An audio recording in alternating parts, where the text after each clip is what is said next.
અંકલેશ્વર ભડકોદરા ગ્રામ પંચાયતની ભંગારના માફિયાઓ સામે લાલ આંખ, 16 વેપારીઓને નોટિસ ફટકારતા ફફડાટ. અંકલેશ્વરના ભડકોદરા ગ્રામ પંચાયત વિસ્તારમાં લાંબા સમયથી ચાલી રહેલી પ્રદૂષણકારી પ્રવૃત્તિઓ પર તંત્રએ આખરે સકંજો કસ્યો છે. પંચાયતની હદમાં કોઈપણ પ્રકારની મંજૂરી મેળવ્યા વગર પ્લાસ્ટિકની બેગ ઢોવા તેમજ જોખમી કેમિકલના ડ્રમ રાખવા અને તેની સફાઈ કરવાના મામલે પંચાયતે કડક વલણ અપનાવ્યું છે.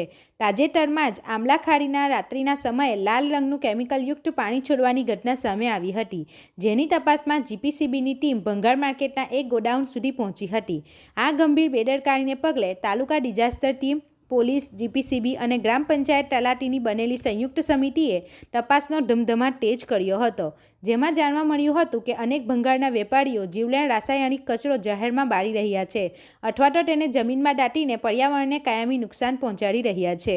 આ ગેરકાયદે પ્રવૃત્તિઓને ડામવા માટે ભડકોદરા ગ્રામ પંચાયત દ્વારા આજે ઢોંસ બોલાવવામાં આવી હતી અને નિયમોનું ઉલ્લંઘન કરતા 16 જેટલા ભંગારના વેપારીઓને કારણદર્શક નોટિસ ફટકારવામાં આવી છે.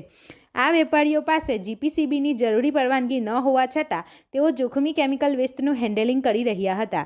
પંચાયતે રેવન્યુ રેકોર્ડ અને અન્ય વહીવટી મંજૂરીઓના અભાવે આ કાર્યવાહી કરી છે અને આ નોટિસની નકલો તાલુકા વિકાસ અધિકારી, તાલુકા ડિઝાસ્ટર વિભાગ અને પોલીસ મથકે પણ રવાના કરી દેવામાં આવી છે. તંત્રની આ આક્રમક કાર્યવાહીથી 2 નંબરી ભંગારના વ્યવસાય સાથે સંકળાયેલા તત્વોમાં ભારે ફફડાટ મચી ગયો છે અને આગામી દિવસોમાં આ એકમો સીલ થાય તેવી પણ શક્યતાઓ વર્તાઈ રહી છે. રિપોર્ટર હુમેદ સૈયદ સાથે ગુજરાત અદ્ભુત ન્યૂઝ ગુજરાતી.